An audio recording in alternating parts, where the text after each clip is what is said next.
With trembling hands clutching her final $42, Marlene Winters stood at the edge of her property, gazing out at the vast Appalachian wilderness that surrounded her isolated cabin.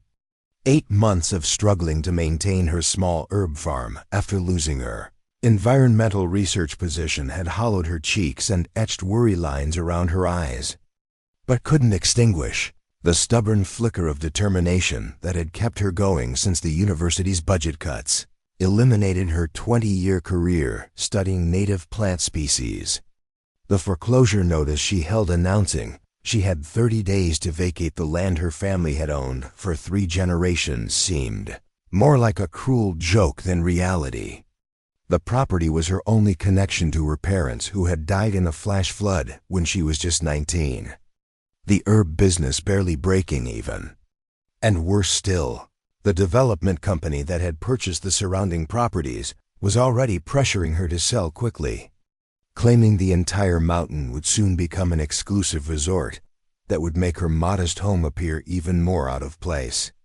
Before we jump back in, tell us where you're tuning in from.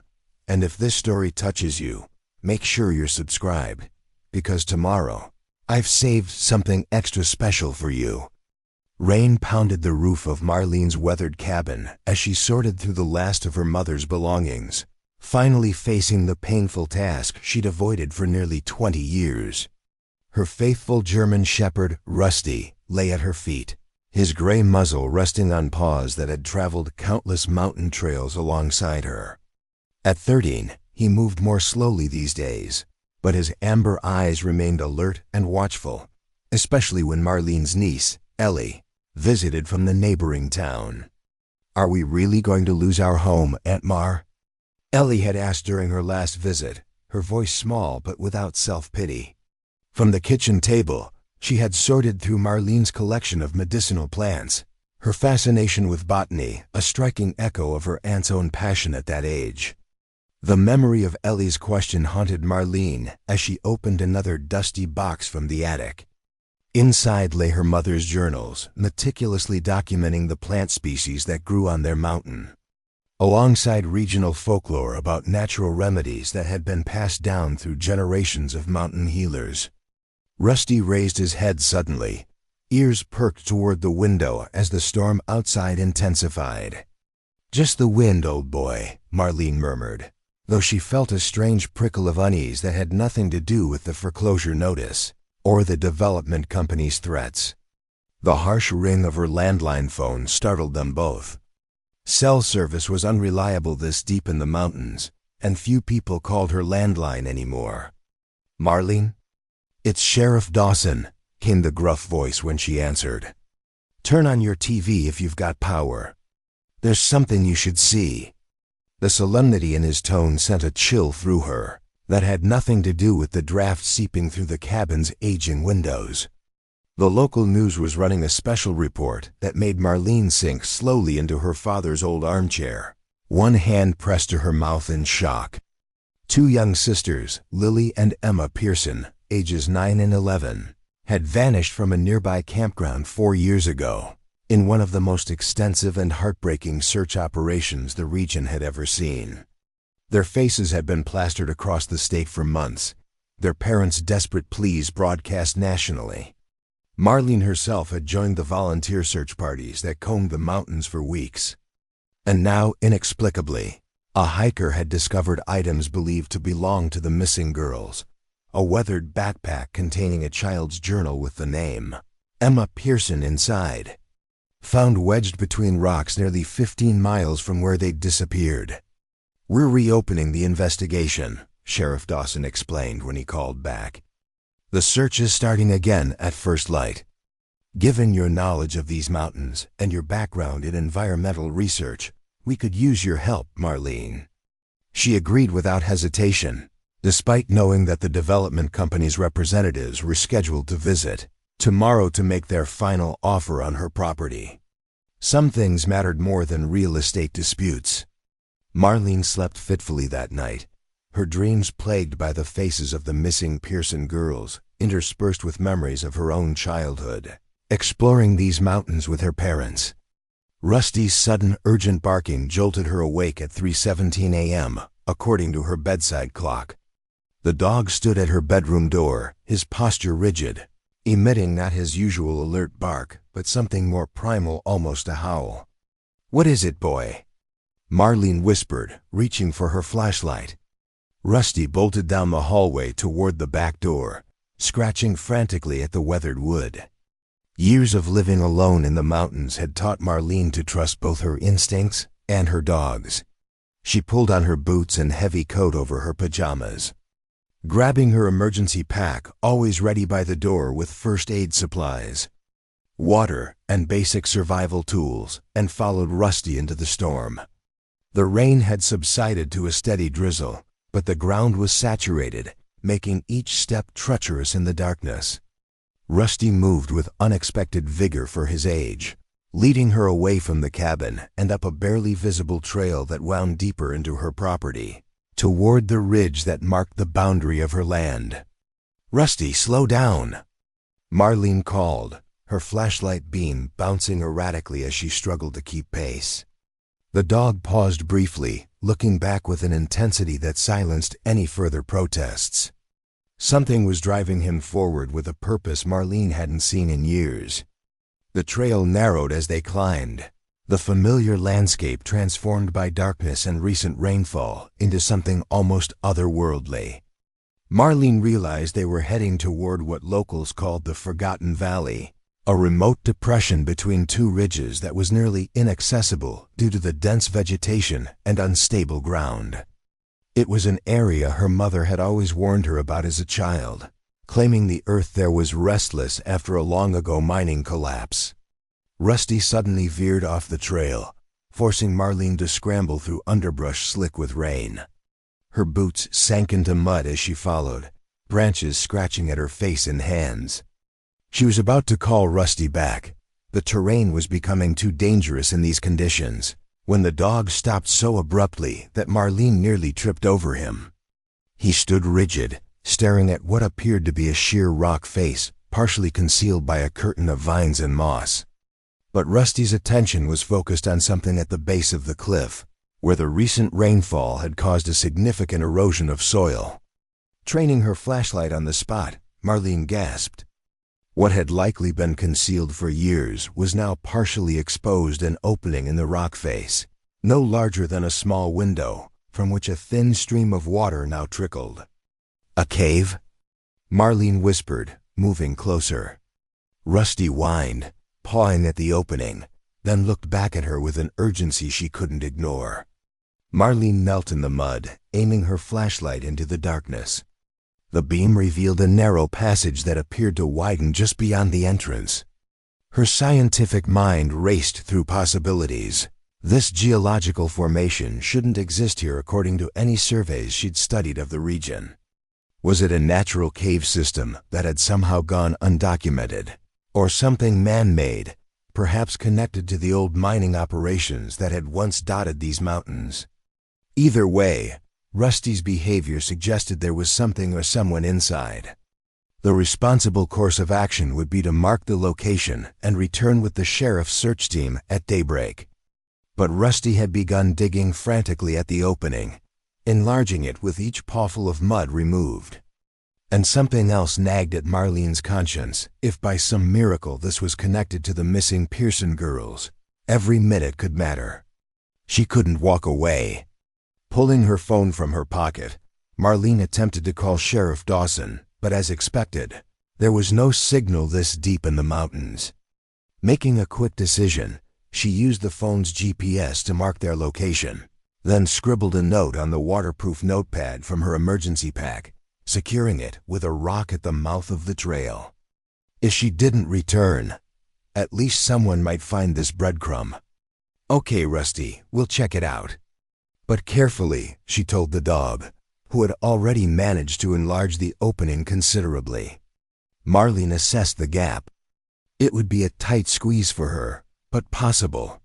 She removed her bulky coat, securing her flashlight to her wrist with a cord from her pack, and began to wriggle through the opening headfirst, the cold mud seeping through her clothes. The passage was claustrophobically tight for several feet before suddenly opening into a space large enough for her to stand. Rusty squeezed through after her with surprising agility for his size and age. The beam of her flashlight revealed a cavern perhaps 20 feet across, its walls glistening with moisture. But what made Marlene's breath catch was the evidence of human presence, a crude fire pit in the center, surrounded by what appeared to be makeshift bedding crafted from leaves and cloth. Near the far wall stood several plastic containers, some containing rainwater collected from seepage, others empty food containers. And scrawled on the cave wall in what looked like charcoal were childish drawings, stick figures, stars, and a calendar of sorts with hundreds of marks grouped in sets of 7. "Oh my God," Marlene whispered, her voice echoing slightly in the confined space. This wasn't just a random cave. Someone had been living here, recently. Rusty sniffed the ground intently, moving toward a narrow passage at the back of the cavern that appeared to lead deeper into the mountain. The dog paused at the entrance, looking back at Marlene with that same urgent expression. Marlene hesitated only briefly before following. This passage was taller but narrower than the entrance, forcing her to turn sideways at points to squeeze through. It twisted downward, the air growing noticeably cooler and the sound of running water becoming more pronounced. After perhaps 50 feet, the passage opened into a second cavern. Smaller than the first, but with a remarkable feature, a small underground stream cutting across one side, disappearing into a crevice in the rock.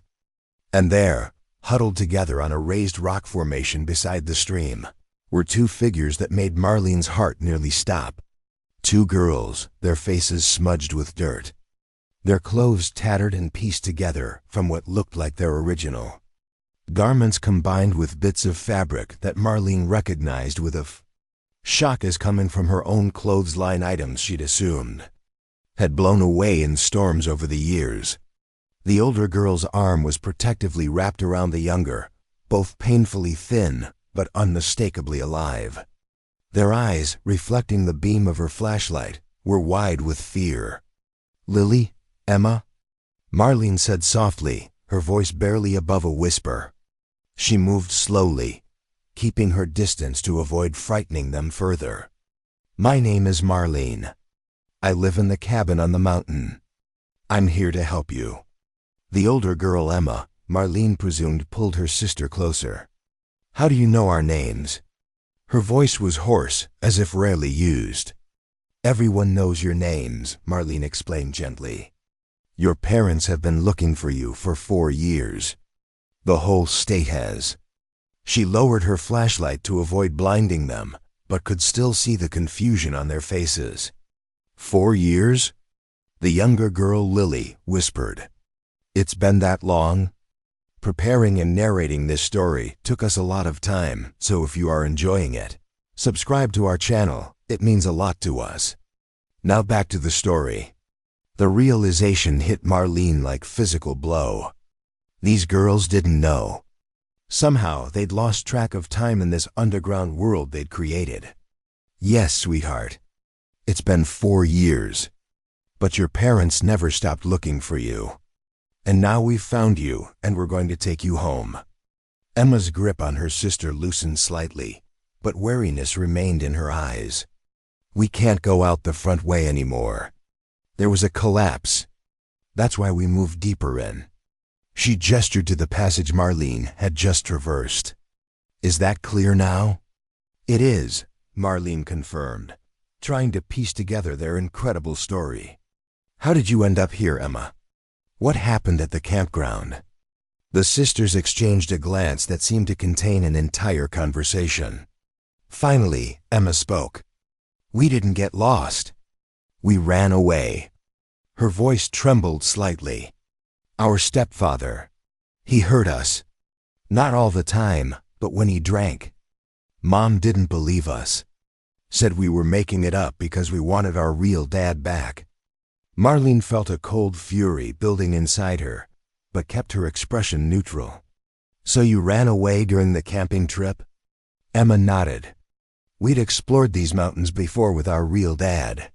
He showed us some of the old mining entrances, but said they were dangerous and we should never go inside. After things got bad with our stepfather, we remembered them.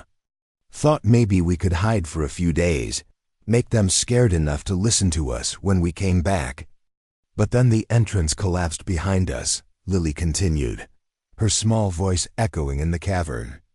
We found another way out, the small opening your dog found, but we were scared to use it except for getting supplies. Supplies? Marlene asked, though she was beginning to understand. From your cabin, Emma admitted, guilt crossing her face. We didn't take much. Just food sometimes, and some clothes that were drying outside. We left before you could see us. We didn't want to get in trouble. Rusty had approached the girls cautiously and now sat beside them, allowing Lily to tentatively stroke his fur. The dog's instincts had been right all along. He had likely detected their scent near the cabin for years, but tonight's rain and erosion had finally revealed their hidden entrance. You're not in trouble, Marlene assured them, though the full complexity of the situation was dawning on her. These girls had been presumed dead for years. Their reappearance would raise difficult questions, particularly regarding their allegations about their stepfather. But we need to get you out of here, get you medical attention, and contact your parents. We can't go back to him, Lily said, panic edging into her voice. Please don't make us go back to him. You won't have to, Marlene promised, though she knew the reality would be complicated. Right now, we need to focus on getting you somewhere safe and warm. Can you walk? Both girls nodded, though Marlene noted how thin their limbs were, how pale their skin. They had survived against incredible odds, but they would need immediate medical care. There's a search team coming at dawn. If we can get back to my cabin, I can call for help. Emma hesitated. We know a faster way out, through the back. She pointed to another passage, barely visible in the dim light. It comes out near the old fire tower. It's how we've been getting out to find food and water when we needed to. Marlene considered this information. The fire tower was nearly 2 miles from her cabin, but it did have an emergency radio. Can you show me this exit? Emma nodded and stood shakily, helping her sister up. Marlene noticed that Lily's right leg appeared injured, possibly explaining why they hadn't simply walked to civilization during their years in hiding. That, and their evident fear of being returned to their stepfather. The passage Emma led them through was more navigable than the entrance Marlene had used, though still challenging in places.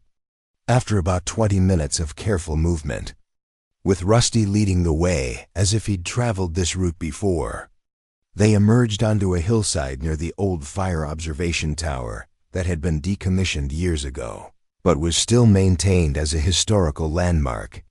The rain had stopped, and the first hints of dawn were lightening the eastern sky.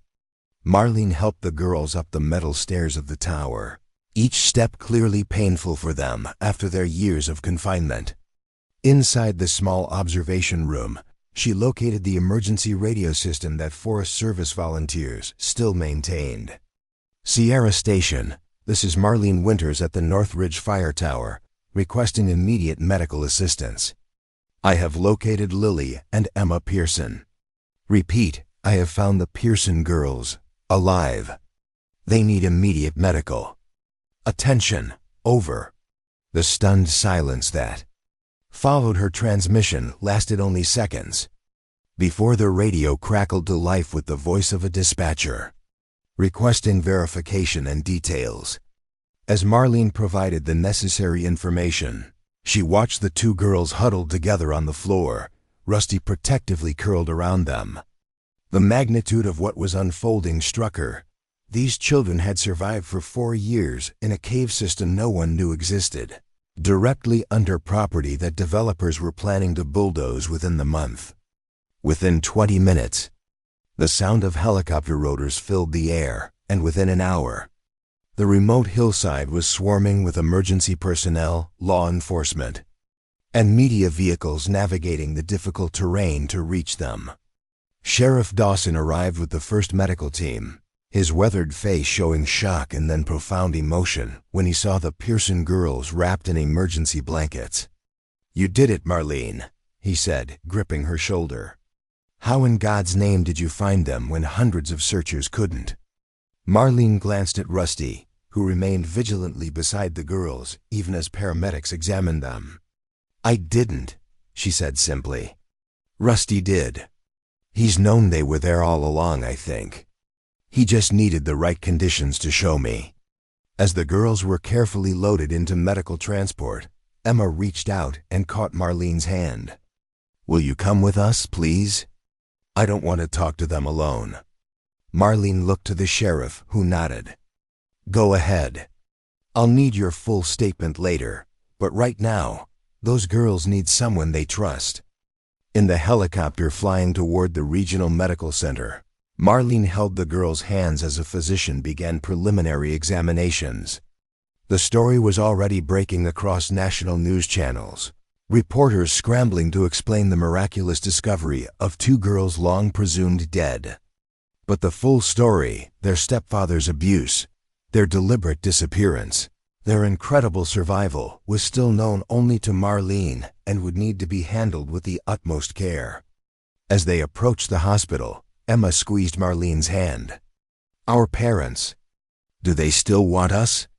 The question broke Marlene's heart. "Your mother and father have never stopped looking for you," she assured them, though she privately wondered about the family dynamics that had led to this situation. "But no matter what happens, I promise you won't be alone.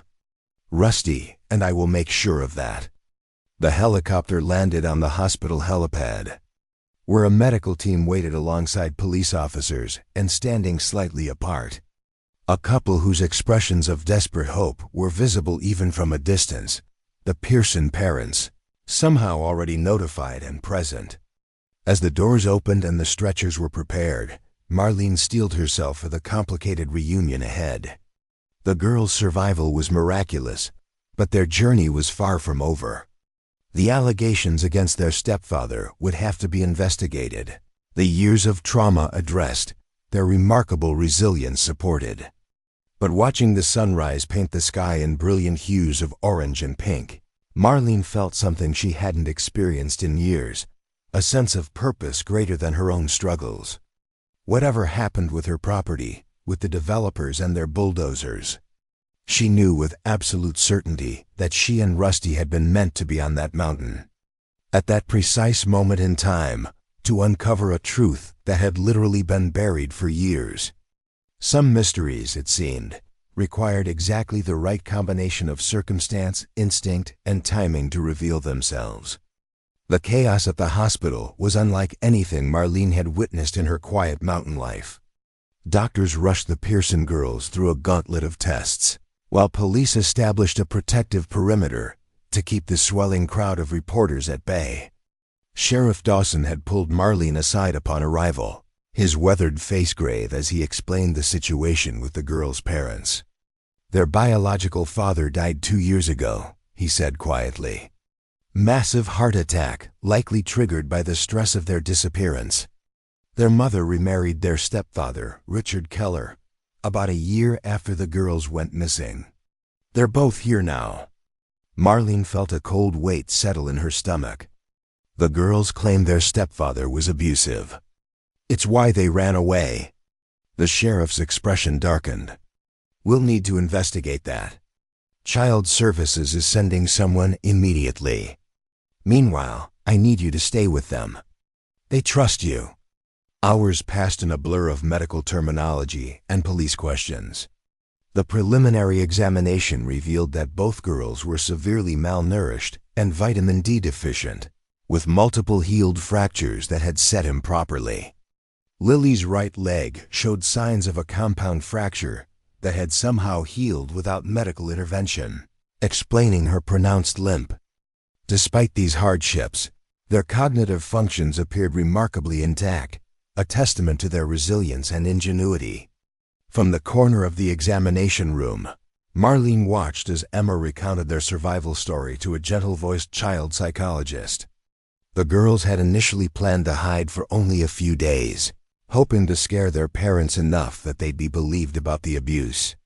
When the cave entrance collapsed during a storm, trapping them inside, they discovered the underground stream, a lifeline that provided fresh water and small fish they learned to catch with improvised tools.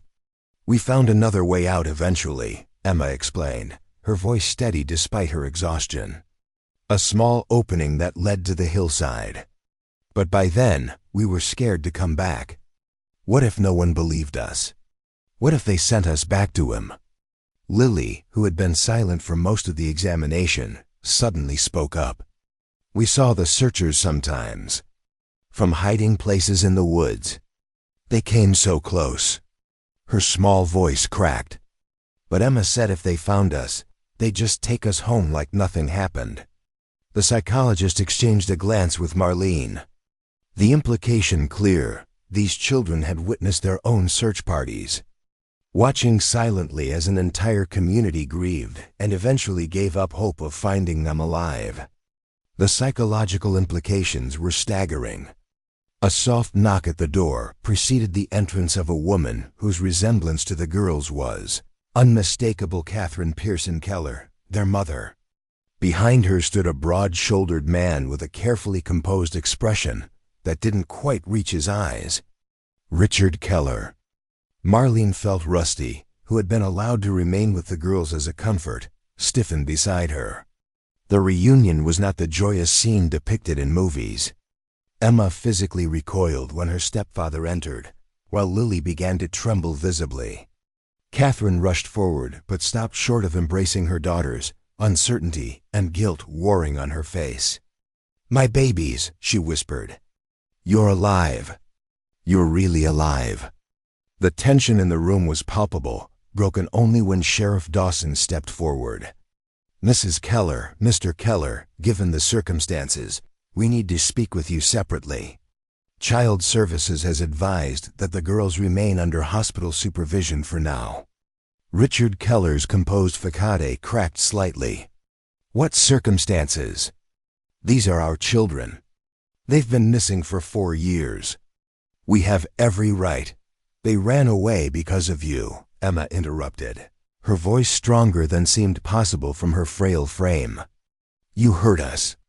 You said you'd kill us if we told. But I'm telling now." She looked directly at her mother. "He broke Lily's leg the night before we left. You were at your sister's house. He said she fell down the stairs, but he pushed her when she wouldn't go to bed."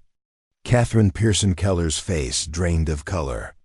Behind her, Richard's expression hardened into something that sent a chill through Marlene's body. She instinctively moved closer to the girls, Rusty following her lead. "Emma, sweetheart, you must be confused," Catherine began, her voice shaking. "Richard would never—" "I marked every day in the cave," Emma continued relentlessly. 4 years, 3 months, and 16 days we hid from him. We ate roots and berries and fish from the stream. We nearly froze to death 3 winters. Lily almost died when her leg got infected. But it was still better than living with him." Sheriff Dawson stepped between the Kellers and the hospital bed. "I think we've heard enough for now. Mr. Keller, you'll need to come with me. Mrs. Keller, Deputy Lewis will take your statement separately." "This is ridiculous," Richard protested, though Marlene noticed a calculating look replacing his initial anger. "These girls have obviously been through a traumatic experience. They're confused, possibly hallucinating. Catherine, tell them this is absurd." All eyes turned to Catherine, who stood frozen, her gaze locked on Lily's badly healed leg. Something seemed to shift in her expression, a dawning realization too painful to articulate. Without a word, she stepped away from her husband and moved to stand beside her daughter's bed. The next few hours unfolded with the methodical precision of a system designed for exactly this type of crisis. Child Services took temporary custody of the girls. Richard Keller was escorted to the sheriff's department for questioning. Catherine remained at the hospital, but was not permitted to be alone with her daughters while the investigation proceeded. And Marlene, who had planned to spend the day fighting to save her property, found herself designated as the girl's temporary advocate. "They're insisting you stay," Sheriff Dawson explained when Marlene expressed concern about leaving Rusty alone at the cabin for so long. "They won't talk to anyone else. We can send someone to check on your property and bring Rusty some food." Marlene thought of the foreclosure notice, the developers scheduled to visit her cabin that very day. "Actually, there's something else you could do for me," she said, and briefly explained her situation. The sheriff's eyebrows rose. "So the cave system these girls were living in is directly under property that's about to be bulldozed for a resort development?" He shook his head in disbelief. "I'd say that changes things considerably. I'll make some calls." By evening, the hospital corridor outside the girls' room had transformed into an impromptu command center. Social workers conferred with detectives. Medical staff reviewed test results and developed treatment plans. Reporters gathered outside the hospital, held at bay by security but persistent in their attempts to piece together the miraculous story. And through it all, Marlene remained at the girl's bedside, trying to process the extraordinary chain of events that had led her to this moment. As night fell, Emma and Lily finally surrendered to exhaustion, falling into the first safe sleep they'd experienced in years.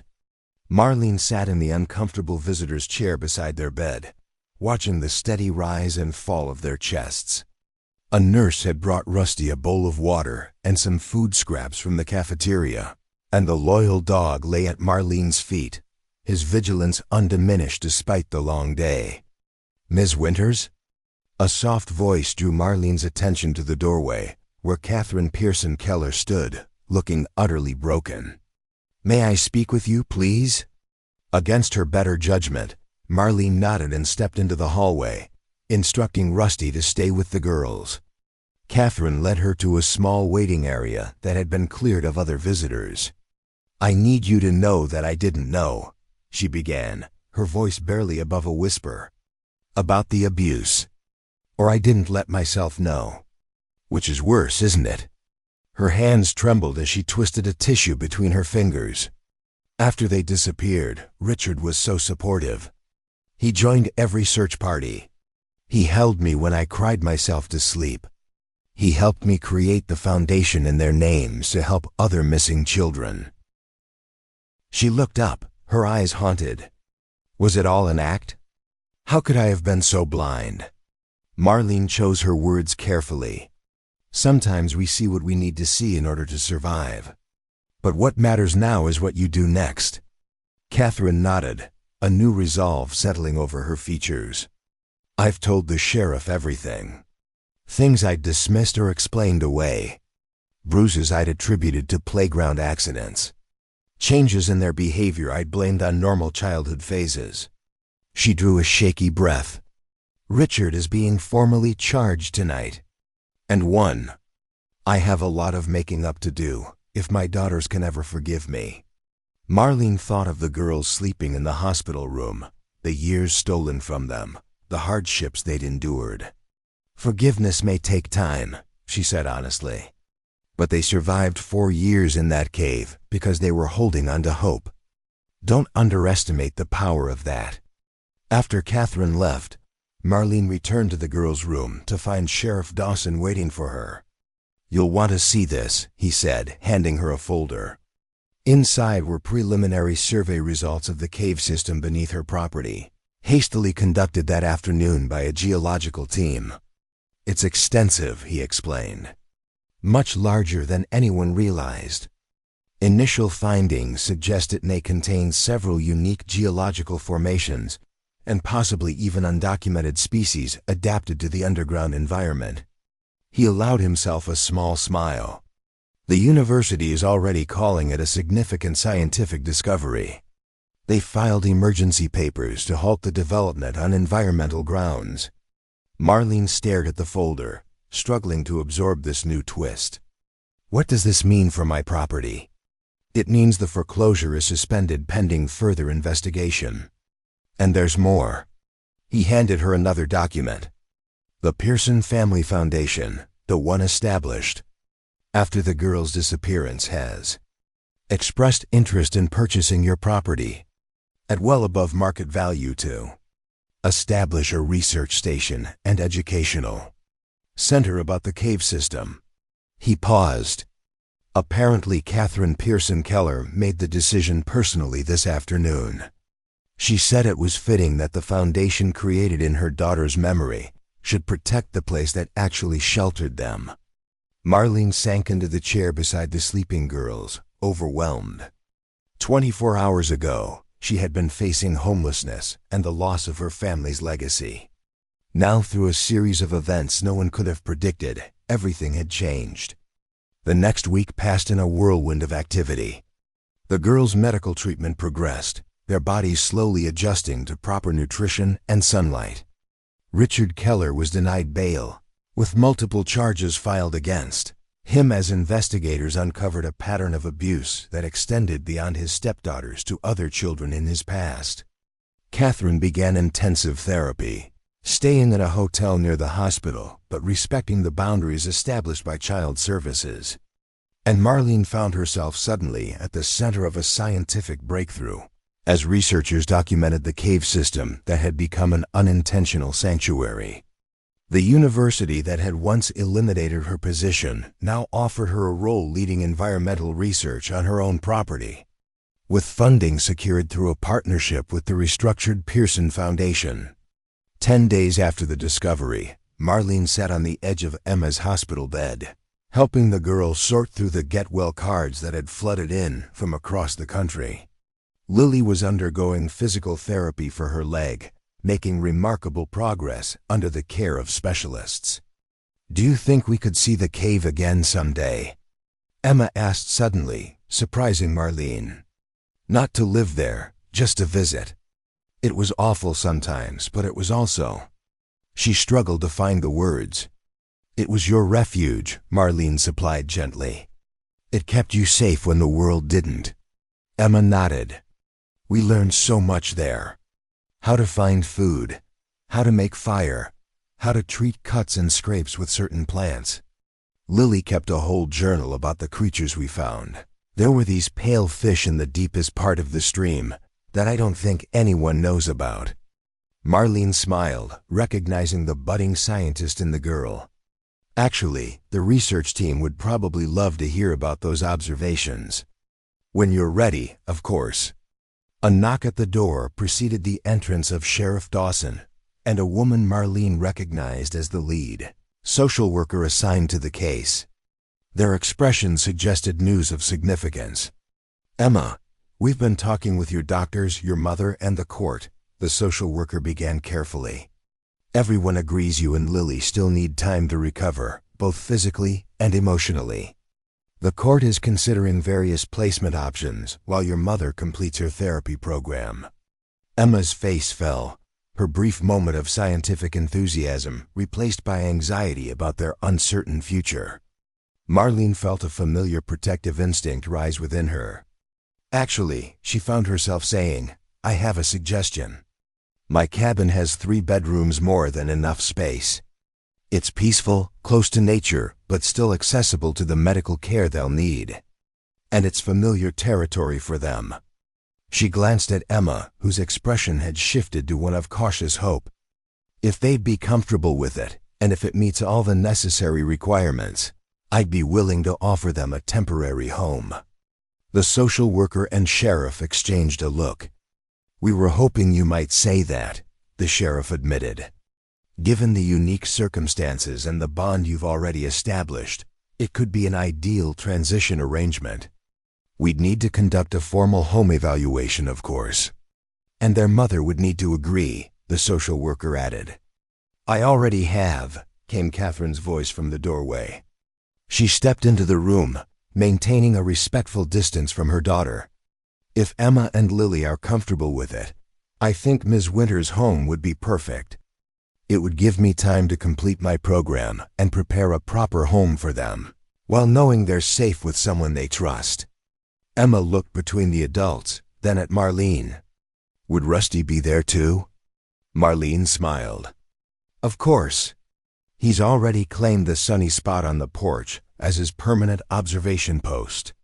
3 days later, with medical clearance granted and emergency foster credentials expedited, Marlene drove her old truck up the winding mountain road toward her cabin. In the back seat, Emma and Lily sat quietly, taking in the familiar landscape with new eyes. Rusty rode between them, his head moving back and forth to maintain contact with both girls. The cabin had been transformed in their absence. The university research team had established a small field station at the edge of the property, careful to maintain a respectful distance from the main house. The pending sale to the Pearson Foundation had infused Marlene's bank account with enough funds to make critical repairs to the roof and heating system. And a team of volunteers from the community, many of whom had participated in the original search for the girls, had prepared the spare bedrooms with new furniture, clothes, and books.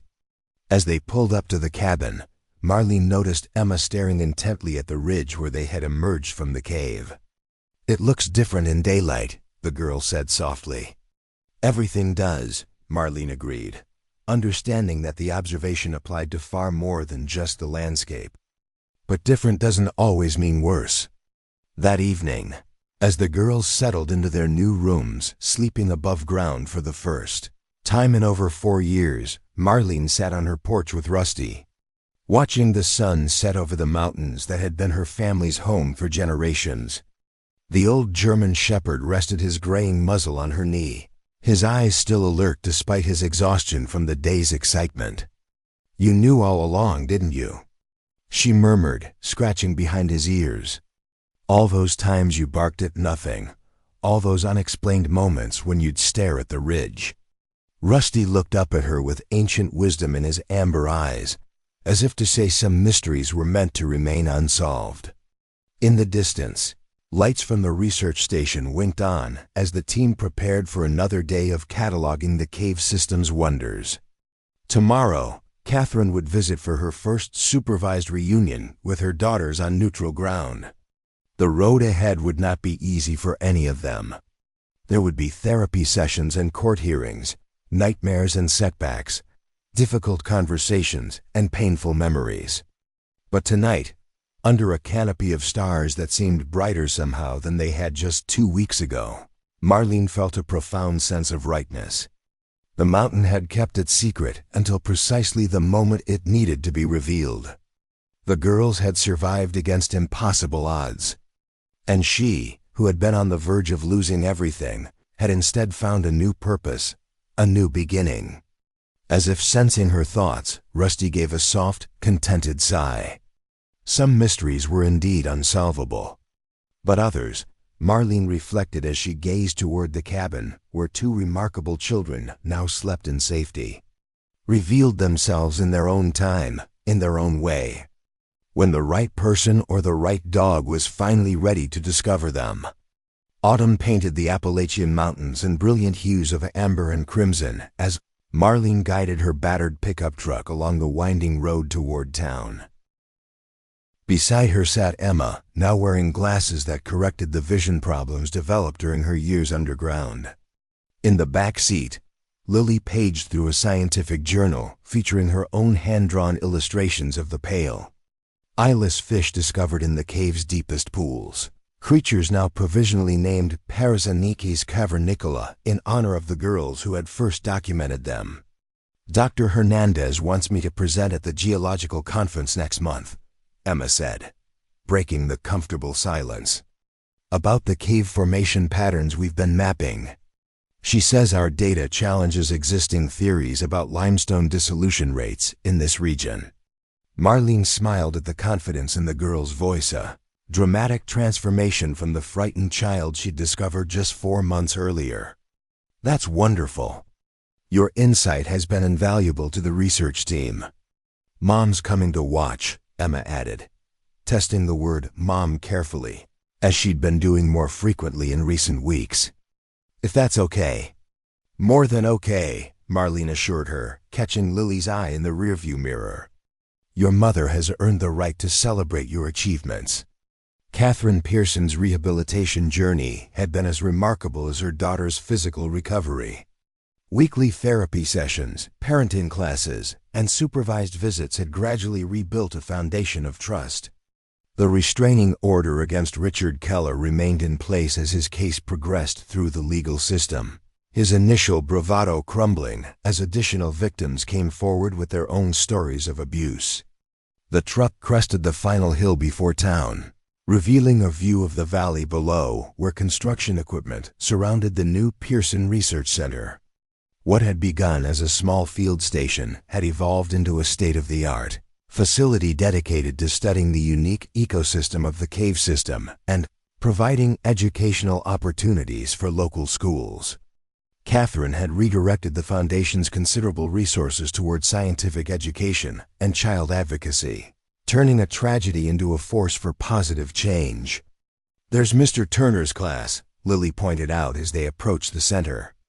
A group of fourth graders in matching blue t-shirts gathered around an outdoor exhibit where a university student demonstrated water filtration using the same natural processes that created the crystal formations in the cave. Marlene parked in her designated spot, research director, painted in fresh white letters on the asphalt.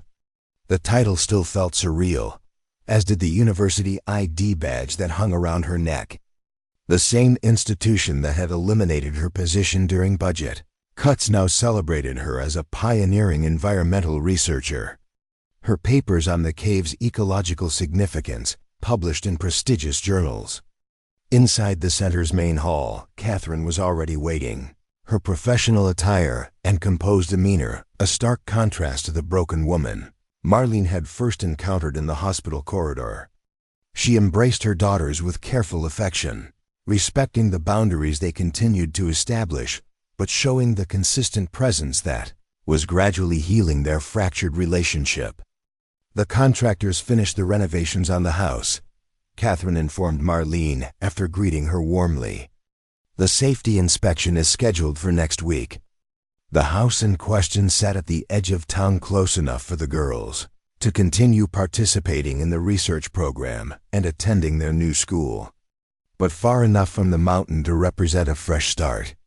After months of therapy and supervised visits, the court was considering granting Catherine increased custody, transitioning from Marlene's foster care to a shared arrangement. "That's excellent news," Marlene replied sincerely, despite the bittersweet pang the words evoked.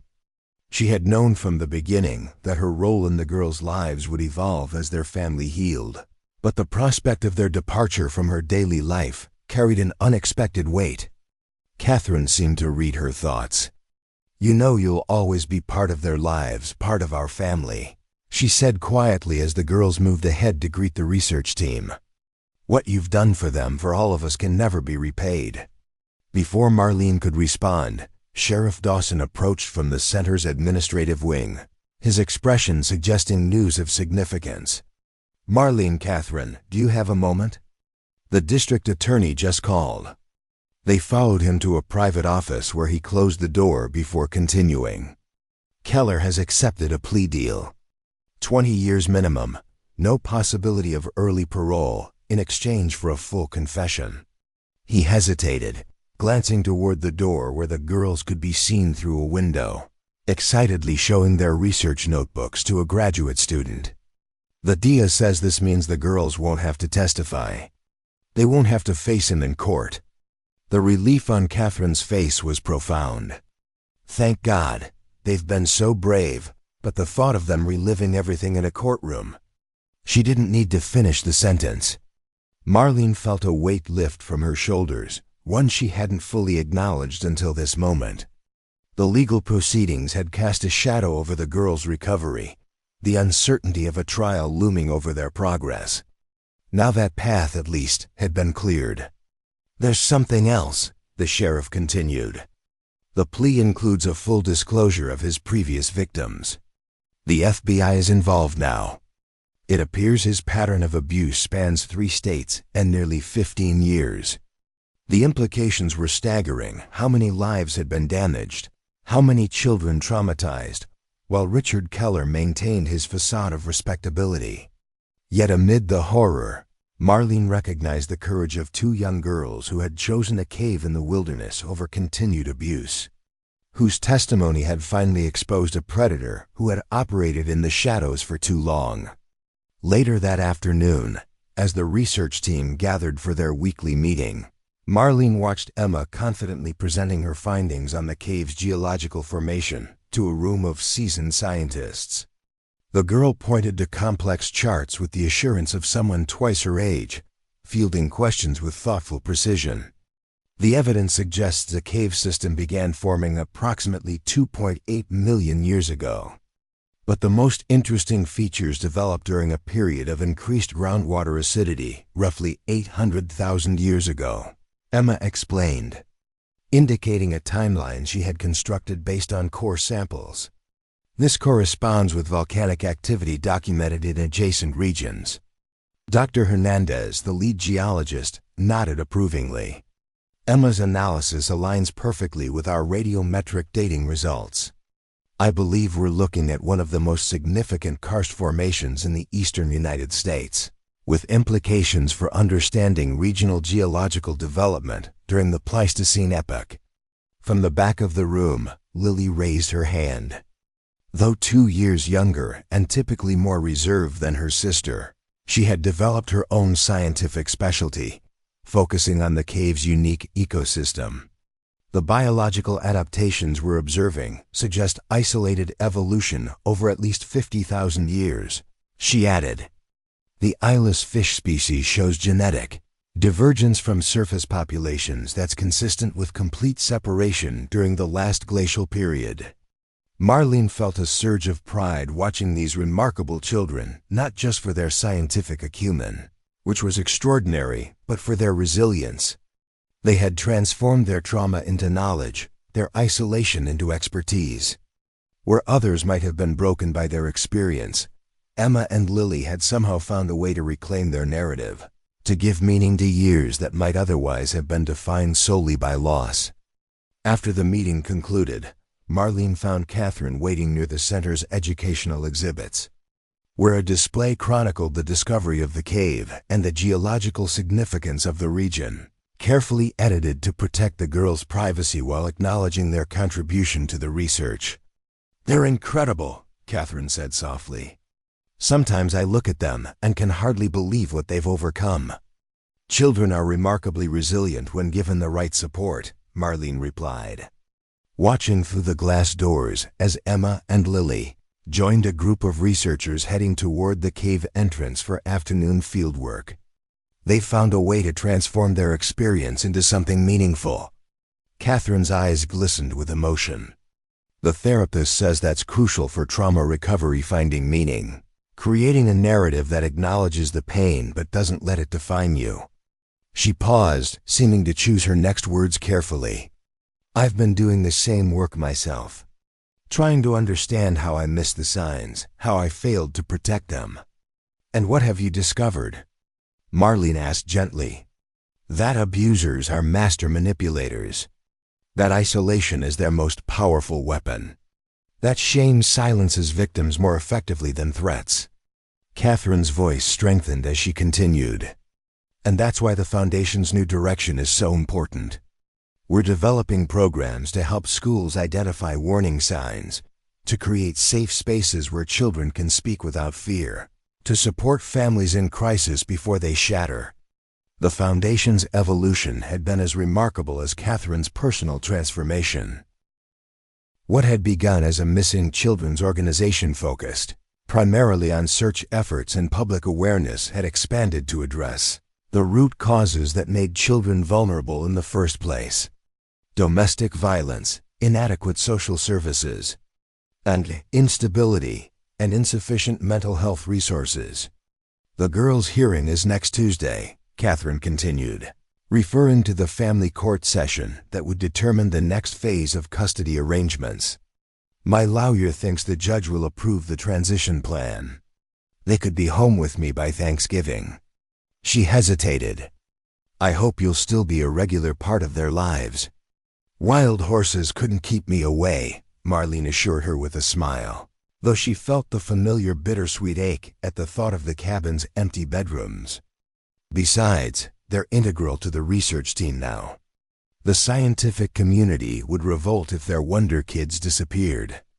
As they walked toward the center's exit, planning the logistics of the coming transition, Marlene's phone rang. The screen displayed the veterinary clinic's number, causing her heart to stutter. Rusty had been there since morning for tests to investigate. His increasingly labored breathing and diminished energy symptoms the vet had warned might indicate serious age-related conditions. "Marlene? Dr. Patterson here," came the gentle voice when she answered. "I have Rusty's results. I think you should come by when you can." The tone told her everything she needed to know. Catherine, seeing her expression, immediately offered to drive her to the clinic. "The girls will be in the field for another 2 hours. There's time." The veterinary clinic occupied a modest building on the edge of town. Its waiting room empty when they arrived except for a technician, who immediately ushered them to an examination room where Rusty lay on a padded table. The old German shepherd raised his head weakly when Marlene entered, his tail offering a single thump of recognition. Dr. Patterson, a woman in her 50s who had treated the mountain community's animals for decades, didn't waste time with platitudes. "It's advanced hemangiosarcoma, a cancer of the blood vessels. It's already spread to his lungs and liver. That's why his breathing has been labored." Marlene stroked Rusty's graying muzzle, feeling the subtle tremors in his once powerful body. "How long?" "Days, possibly a week or 2 at most. He's in pain, Marlene. Considerable pain, though he's hiding it well." The veterinarian's kind eyes held Marlene's gaze. "I can give you medication to keep him comfortable for a short time if you need to prepare the girls. But I wouldn't recommend waiting too long." The world seemed to tilt beneath Marlene's feet. Rusty had been her constant companion for 12 years. Through her parents' deaths, through the loss of her university position, through countless solitary days on the mountain when he'd been her only company. And beyond their personal bond, he had been the one to discover the cave entrance, to lead her to Emma and Lily, to change all their lives irrevocably. Catherine's hand found her shoulder, offering silent support as Marlene processed the inevitable decision before her. "Let me take you both home," she said softly. "The girls should have a chance to say goodbye properly." The drive back to the cabin passed in a blur, Rusty cradled in Marlene's arms in the back seat, his breathing increasingly labored despite the medication Dr. Patterson had administered. Catherine called ahead to the research center, asking that Emma and Lily be brought home immediately, but providing no details that might panic them. They were waiting on the porch when the car pulled up, their expressions shifting from curiosity to concern as they saw Marlene carrying Rusty from the vehicle. "What's wrong with him?" Lily asked, her scientific detachment failing her as tears immediately sprang to her eyes. Inside, with Rusty settled on his favorite blanket before the fireplace, Marlene explained the diagnosis as gently as possible. The girls listened with the solemn understanding of children who had already experienced profound loss, who knew that life's most painful moments couldn't be wished away or denied. "He found us," Emma said quietly, kneeling beside the old dog, "when no one else could. He knew we were there all along." "He saved us," Lily added, her small hand resting on Rusty's side, monitoring his labored breathing with the care of a nurse. "Not just that night, but every day since. He stays with me when the nightmares come."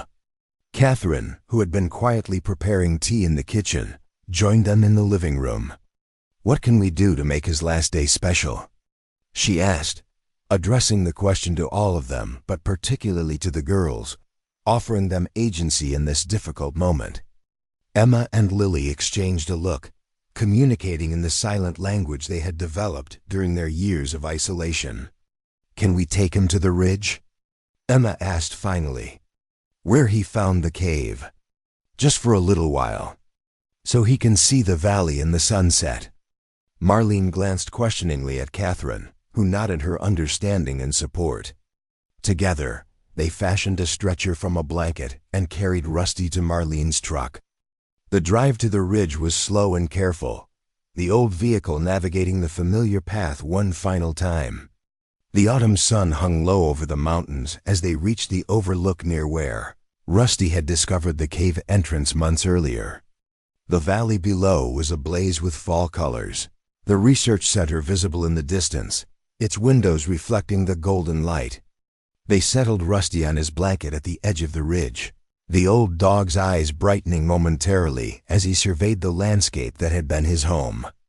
Emma and Lily sat beside him, stroking his fur and speaking softly of their adventures together, the first night in the hospital when he had refused to leave their side, the early mornings when he had accompanied them on research expeditions, the stormy evenings when he had kept watch while they slept. Catherine stood slightly apart, giving them space while remaining present, her own eyes glistening with tears for a dog she had come to respect deeply. As the sun dipped below the horizon, painting the sky in brilliant oranges and purples, Marlene knelt beside her faithful companion. "Thank you," she whispered, her fingers finding the spot behind his ears that had always been his favorite. "For everything." Rusty's eyes met hers with a clarity that belied his failing body, a single thump of his tail acknowledging her words. Then, with a soft sigh, he rested his muzzle on his paws and closed his eyes, the tension in his frame releasing as the pain medication Dr. Patterson had provided took full effect. They remained on the ridge as twilight deepened into dusk, sharing stories and memories, creating a ritual of farewell that honored both grief and gratitude. When the first stars appeared in the darkening sky, they carefully carried Rusty back to the truck for the journey home. The following morning, Dr. Patterson came to the cabin as promised. In the soft light of dawn, with Emma and Lily curled against him and Marlene cradling his head, Rusty slipped peacefully away, his final moments surrounded by the family he had helped create. They buried him on the ridge overlooking the valley, beneath an ancient oak tree that had weathered countless seasons of change. Emma designed a simple marker engraved with words that captured the essence of his legacy. Rusty Winters, faithful companion, finder of the lost. In the days that followed, grief mingled with the practical matters of transition. The family court hearing proceeded as scheduled, granting Catherine expanded custody with a gradual transition plan.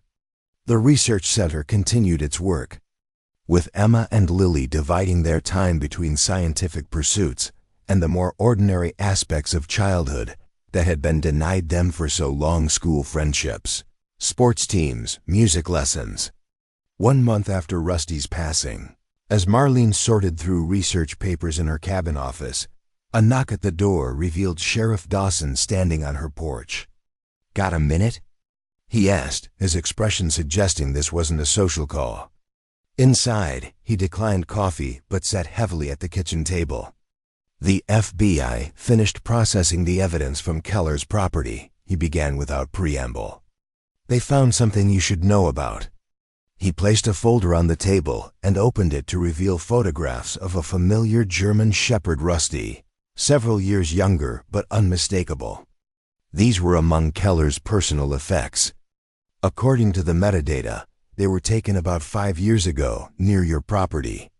Marlene stared at the images, uncomprehending. Why would Keller have pictures of Rusty? "That's what confused investigators at first," Dawson continued. "But then they found this." He slid another photograph forward, this one showing Richard Keller crouched beside the same dog, his hand on the animal's head in a possessive gesture. According to neighbors interviewed by the FBI, Keller owned a German Shepherd that disappeared shortly before the girls went missing. He claimed the dog ran away during a camping trip. The implication struck Marlene with physical force. "Are you saying Rusty was originally Keller's dog? That he somehow found his way to my property after the girls disappeared?" Dawson nodded. "The working theory is that the dog followed the girls into the woods that day, possibly tried to protect them from Keller, and ended up separated from both parties. Your property is about 15 miles from where the girls were last seen. which is a considerable distance, but not impossible for a determined dog to travel. "But I found Rusty near my cabin almost 4 years ago," Marlene protested. Thin and injured, like he'd been living wild for some time. If he followed the girls that day, why did it take months for him to appear on my property? "That's where it gets even more interesting," Dawson replied, producing a final photograph. This one showed what appeared to be a crude shelter constructed of branches and forest debris at the base of a large tree. "This was found about 3 miles from your property line, in the direction of the campground where the girls vanished. Investigators believe it was used periodically by someone living rough in the woods. They found traces of food wrappers, a child's hair elastic, and dog fur matching Rusty's DNA. Marlene's mind raced to process this new information. "You think the girls initially hid in the woods? That they built shelters and moved around before finding the cave?" "It appears so. The forensic evidence suggests they spent several months evading search parties by moving through the forest, possibly accompanied by the dog at some point.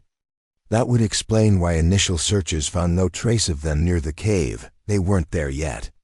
The pieces were falling into place with dizzying speed. So Rusty might have helped them survive those early months.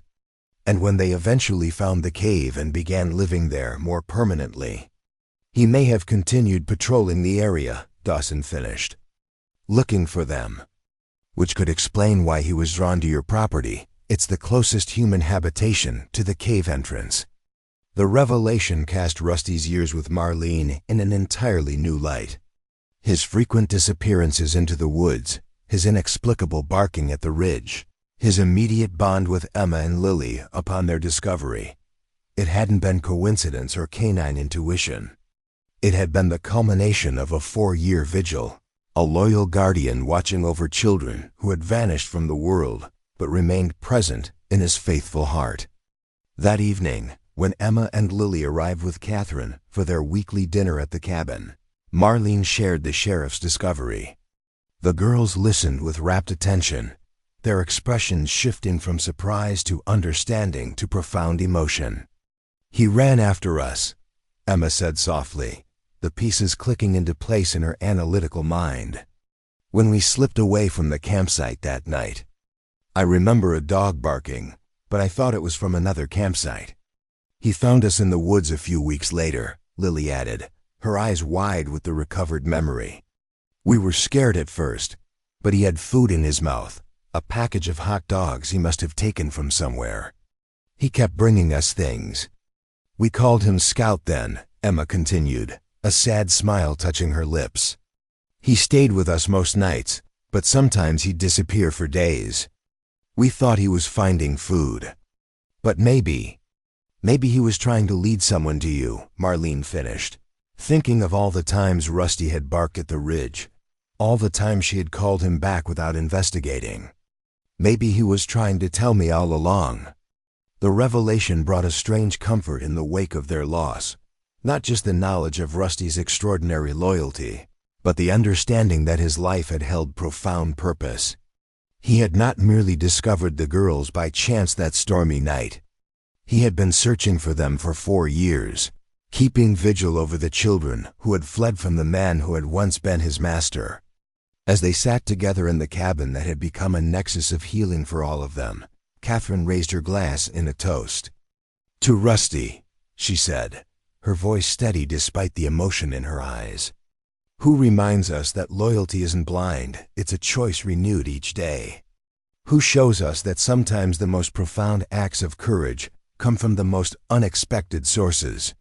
"To Rusty," they echoed, their glasses catching the light of the setting sun that streamed through the cabin windows, illuminating 4 lives that had been broken in different ways, but were being rebuilt together, stronger at the mended places. 5 years had passed since the night Rusty led Marlene to the hidden cave entrance, transforming not just their lives but an entire community. Spring sunshine warmed the expanded deck of Marlene's cabin where she sat reviewing grant applications for the Winters-Pearson Wilderness Rehabilitation Program, the initiative entering its 3rd year of operation. Combined environmental education with therapeutic wilderness. Experiences for children recovering from trauma and abuse, an innovative approach that had already garnered national attention. From her vantage point, Marlene could see the ridge where Rusty had been laid to rest, now marked by a small stone monument surrounded by native wildflowers. Beyond it, the research center's glass dome gleamed in the morning light, its architecture deliberately designed to minimize environmental impact while maximizing educational opportunities. What had begun as a temporary field station had evolved into a world-class facility attracting scientists from across the globe, all drawn by the unique ecosystem discovered beneath the mountain that developers had once dismissed as worthless. The sound of tires on gravel announced Catherine's arrival. She emerged from her hybrid SUV, looking nothing like the broken woman Marlene had met in hospital corridor 5 years ago. As the executive director of the transformed Pearson Foundation, Catherine had become a formidable advocate for child protection legislation and environmental conservation. Her personal tragedy alchemized into a powerful force for change. "Court's adjourned," she announced, climbing the steps to join Marlene. Judge Peterson granted the petition. "It's official." Marlene's face broke into a wide smile. The legal process had been lengthy and complex, but the outcome, the one they had all hoped for, was finally realized. "Have you told the girls?" Catherine shook her head. "I wanted us to do it together. They're finishing their presentation at the university symposium at noon. I thought maybe we could surprise them afterward." "They'll be thrilled," Marlene assured her, setting aside the grant applications. "Though I suspect Emma has already calculated the statistical probability of approval and prepared contingency plans for all possible outcomes." They shared a knowing laugh. At 16, Emma had developed into a methodical young scientist whose geological research had been published and peer-reviewed journals and whose testimony before state legislators had helped secure protected status for the entire cave system. Her trauma hadn't disappeared. She still attended weekly therapy sessions and occasionally struggled with hypervigilance in unfamiliar situations, but she had integrated her experiences into a resilient identity anchored in intellectual curiosity and compassionate leadership. "Lily's teacher called yesterday," Catherine shared as they moved inside to escape the strengthening midday sun. "She's been selected as a finalist in the National Young Naturalist Awards. They want her to present her research in Washington next month." At 14, Lily had blossomed in unexpected ways. While still quieter than her sister, she had discovered a profound talent for biological illustration, combining scientific accuracy with artistic sensitivity that captured the unique adaptations of the cave's inhabitants. Her detailed drawings of the eyeless fish, now officially recognized as a new species, had been featured in scientific journals and museums around the country. "Washington in May is beautiful," Marlene remarked, filling the kettle for tea. "The research grant could cover your travel expenses if that would help." Such offers had become natural between them over the years, the boundaries of their unusual family arrangement evolving into a supportive partnership that prioritized the girls' well-being above traditional definitions of parenthood. Catherine had purchased a comfortable home at the edge of town, where the girls lived primarily, while Marlene's cabin remained their second home and scientific base, a sanctuary they could access whenever needed. The kitchen table where they sat had witnessed countless transitions over the years, difficult therapy breakthroughs, academic celebrations, heated debates about the girls' increasing independence, quiet commemorations of Rusty's passing. Today it would host perhaps the most significant milestone yet, the legal formalization of the family they had created together. "How's Richard's appeal process going?" Marlene asked, broaching the subject that still cast occasional shadows over their progress. Catherine's expression remained composed, a testament to her hard-won emotional resilience. "Denied, finally and completely. The state Supreme Court upheld all charges and the full sentence." 20 years minimum, no possibility of early parole. His attorney has exhausted all avenues of appeal. She took a steadying breath. It's over, at least legally. The psychological aftermath would never be entirely resolved, of course. Richard Keller's abuse had altered the trajectory of all their lives irrevocably. But the justice system had, in this rare instance, worked as intended. The man who had shattered one family would never have the opportunity to harm another child. The documentary team called again, Catherine continued, changing the subject to more immediate concerns. They're persistent, I'll give them that. The girl's extraordinary story had attracted media attention from the beginning, but both Marlene and Catherine had fiercely protected their privacy during the critical early years of recovery. As Emma and Lily matured, however, they had begun expressing interest in sharing certain aspects of their experience, not for notoriety, but to help other children and to advance understanding of childhood trauma and resilience. What do you think? Marlene asked, respecting Catherine's maternal instincts. They're old enough now to have significant input in the decision, but we're still their parents, Catherine finished. The word parents, plural, coming naturally after years of shared guardianship. I told the producer we'd discuss it as a family. If the girls want to participate, we'll establish clear boundaries about what can be covered. Their conversation was interrupted by Marlene's phone, the custom tone she'd assigned to Emma's calls. Hello, Professor Winters speaking, she answered teasingly, knowing how the formal title both amused and embarrassed her foster daughter. Very funny, came Emma's voice, tinged with excitement rather than her usual scientific reserve. Are you with Mom? Can you both come to the university right away? Dean Martinez just attended our presentation and wants to discuss something important. Like life-changing important. After assuring Emma they would arrive shortly, Marlene ended the call with a curious glance at Catherine. Apparently the symposium presentation went even better than expected. The dean wants to meet with all of us immediately. The university campus bustled with end-of-semester energy as students hurried between final exams and graduation preparations.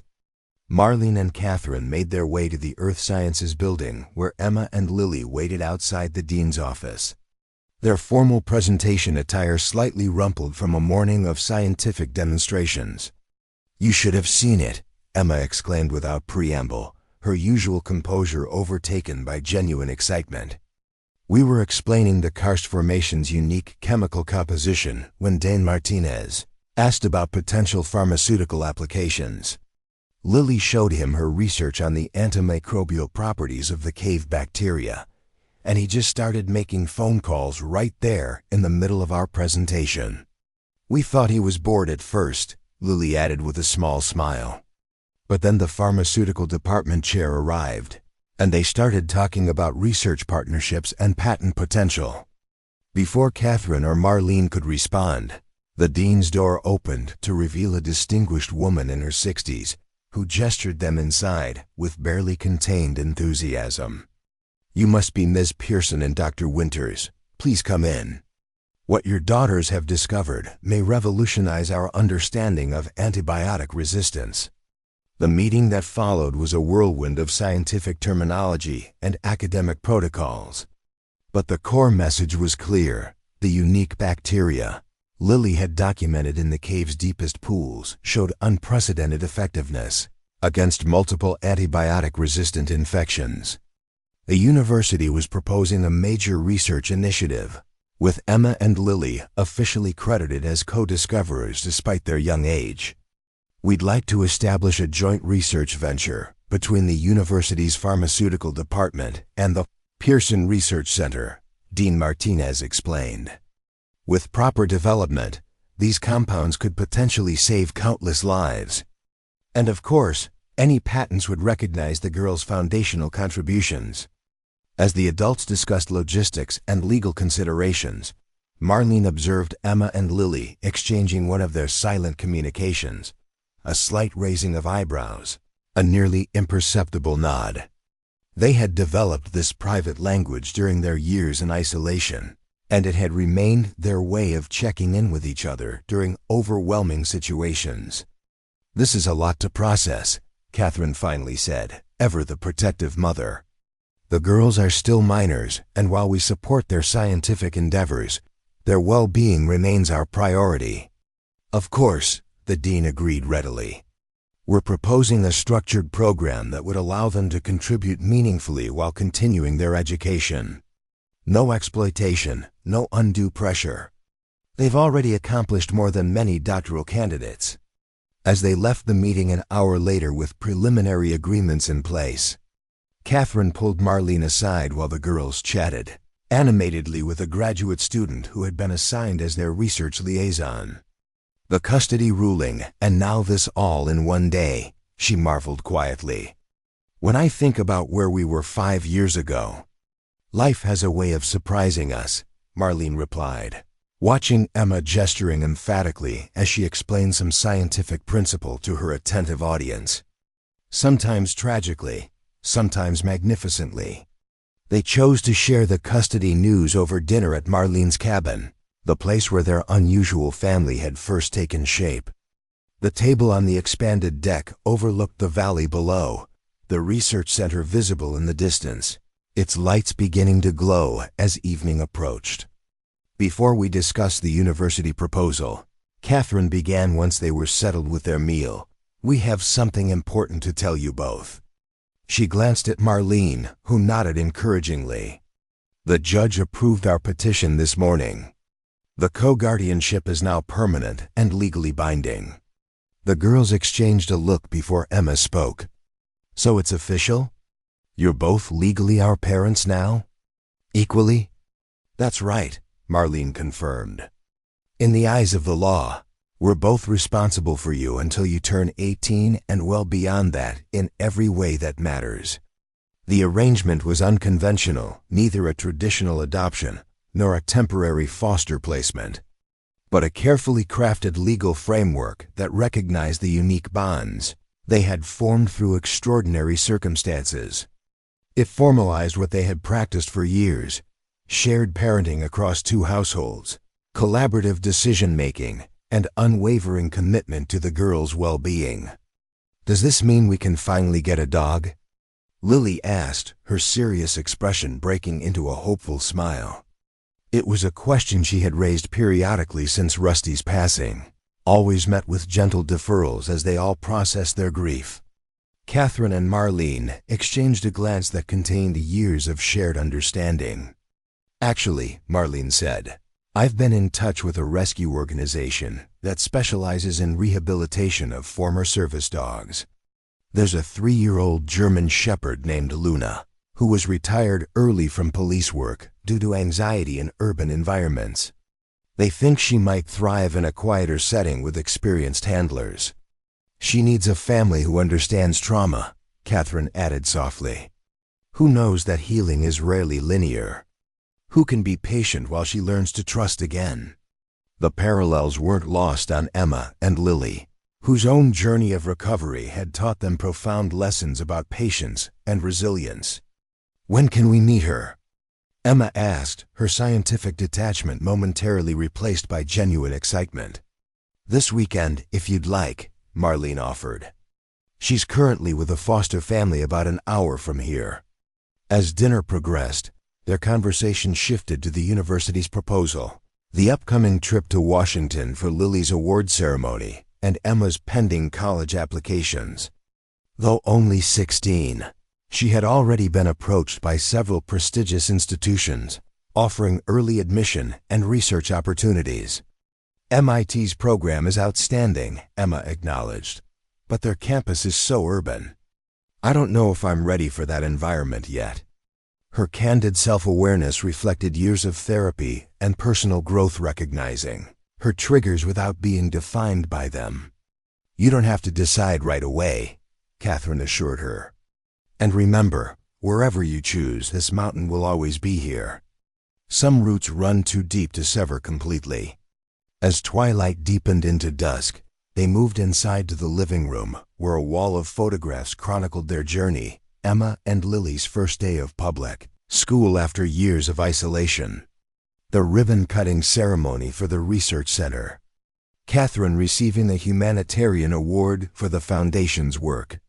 Marlene presenting her findings at an international conference. And interspersed among these milestones, quieter moments, birthdays celebrated around this very table. Hiking expeditions along the ridge. Rusty's last day in the sunshine. The first Christmas they had spent together as an unconventional family. "I've been thinking about the documentary offer," Lily said suddenly, curled in her favorite corner of the sofa. "Maybe we should consider it." Catherine looked surprised. Of the two girls, Lily had always been more protective of her privacy, more hesitant to revisit the past. "What changed your mind, sweetheart?" Lily glanced at the wall of photographs, her expression thoughtful beyond her 14 years. "I was reading about a case in Nebraska, 2 children who disappeared last year. The authorities think they ran away to escape abuse, just like we did. But they haven't been found." She paused, her voice strengthening with resolve. "If our story could help someone find them, or help other kids know they're not alone, maybe it's worth telling." Emma nodded in agreement. "We could establish conditions, focus on the scientific discoveries and the rehabilitation programs rather than sensationalizing what happened to us. Use it as a platform to advocate for the changes we believe in." Marlene marveled at their maturity, their ability to consider their traumatic experience, not just as a personal tragedy, but as a potential source of hope and guidance for others facing similar circumstances. It was a perspective that transcended simple resilience, approaching something closer to wisdom. "If you both feel ready," Catherine said carefully, "we could invite the producer for an initial discussion. No commitments, just exploring what a respectful documentary might look like." The conversation continued as night fell completely, the valley below disappearing into darkness while the cabin remained a warm haven of light and connection. Eventually, Emma and Lily retreated to their rooms, kept exactly as they liked them, despite their primary residence now being with Catherine, leaving the two women alone with their thoughts. "Did you ever imagine that night in the cave that we'd end up here?" Catherine asked softly, gazing at the family they had built through the most unlikely of circumstances. Marlene shook her head, remembering the rain-soaked darkness, the terror in the girl's eyes, the uncertainty that had surrounded them all. "I was just trying to get them out alive. Everything since has been." She searched for the right word. Grace. Unexpected grace. Outside, the mountain stood silent against the star-filled sky, its secrets now charted and catalogued, but no less wondrous for being understood. The cave that had sheltered 2 frightened children had yielded scientific discoveries that might save countless lives. The trauma that had driven them into hiding had led to programs helping hundreds of other vulnerable children. The bonds forged through crisis had evolved into a family that defied conventional definitions, but embodied the essence of what family should be: safe harbor in life's storms, steadfast support through trials and triumphs, unconditional love that transcends blood and circumstance. 6 months later, Marlene stood at the edge of the research center's observation deck, watching as a film crew captured footage of Emma, leading a tour through the specially designed access tunnel that allowed controlled entry to portions of the cave system. Beside her, Luna, the retired police dog who had gradually blossomed in their care, sat attentively, her earlier anxiety replaced by watchful calm. Below, Catherine supervised as Lily demonstrated proper sample collection techniques to a group of middle school students participating in the center's educational program. The documentary director approached, her expression reflective after a week of interviews and location filming. "I've covered a lot of remarkable stories in my career," she commented, "but I've never seen anything quite like this. Most narratives about childhood trauma end with survival or escape. Yours keeps going through healing, through purpose, through transformation." "That's because it isn't just about what happened to them," Marlene replied, her gaze following Emma's confident movements as she explained the cave's geological significance to the camera. It's about what they chose to do with it. That choice to transform suffering into purpose had rippled outward in expanding circles of impact. The Winters Pearson Wilderness Rehabilitation Program now operated in 3 states, providing therapeutic experiences for children recovering from trauma. The research center had become a hub for both scientific innovation and trauma-informed educational practices. The pharmaceutical compounds derived from the cave bacteria were entering clinical trials with promising preliminary results. And perhaps most remarkably, Emma and Lily themselves had emerged not as perpetual victims, but as powerful advocates and brilliant young scientists. Their lived experience informing their work without defining their identities. They carried their scars, certainly in nightmares that occasionally still disrupted their sleep. In therapist appointments still maintained, though less frequently needed. In moments of hypervigilance that could be triggered by unexpected stimuli. But they carried their strength as well, in resilience developed through unimaginable hardship, in compassion born of suffering, in wisdom beyond their years. As Marlene watched the scene below, her thoughts drifted to Rusty, whose faithful vigil had set all of this in motion.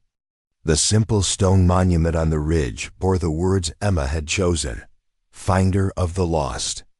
But his legacy extended far beyond that single night of discovery. He had demonstrated the profound truth that sometimes the deepest loyalty manifests not in dramatic moments of heroism, but in patient, persistent presence, in showing up day after day, in refusing to abandon hope when all evidence suggests it's futile.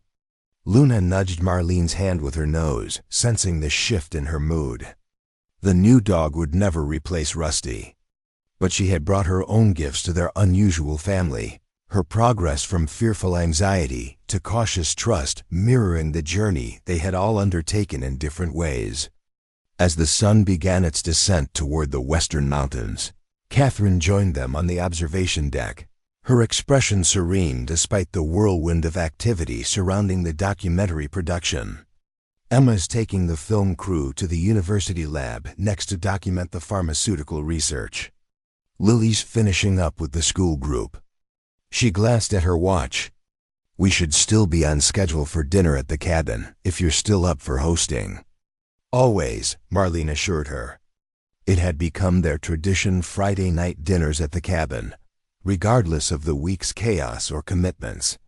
A sacred space of connection in the midst of increasingly busy lives. As they prepared to leave the research center, the documentary director made one final request.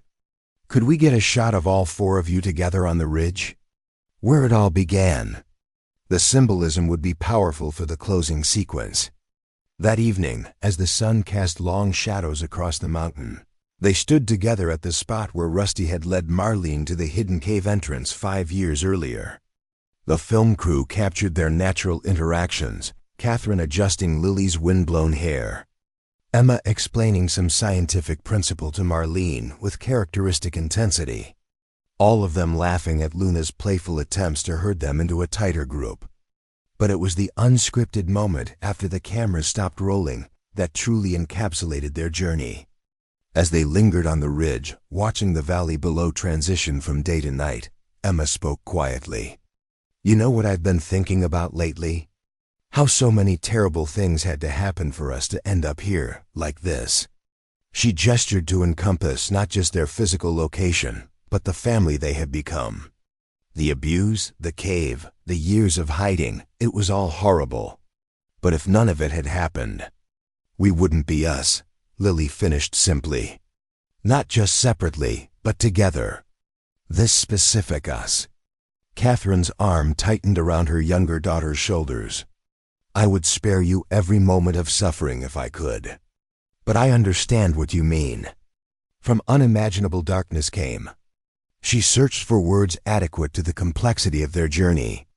"Light," Marlene supplied. "Not despite the darkness, but through it. Because darkness is where we discover what truly matters, what we're willing to fight for, what we refuse to surrender, what sustains us when everything else falls away.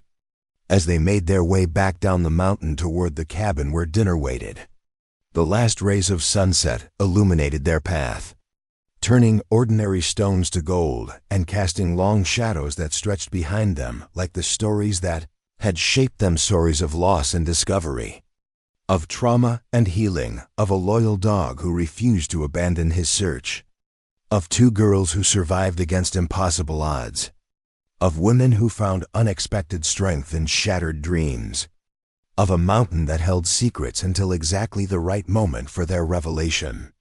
Their path forward would not be without challenges. Emma would soon leave for college, testing the boundaries of her hard-won security. Lily would continue navigating the complex terrain of adolescence with the added weight of her past. Catherine and Marlene would adapt to evolving roles as the girls grew into independent young women. But the foundation they had built, rooted in honest communication, profound respect, and unwavering support, would sustain them through whatever lay ahead.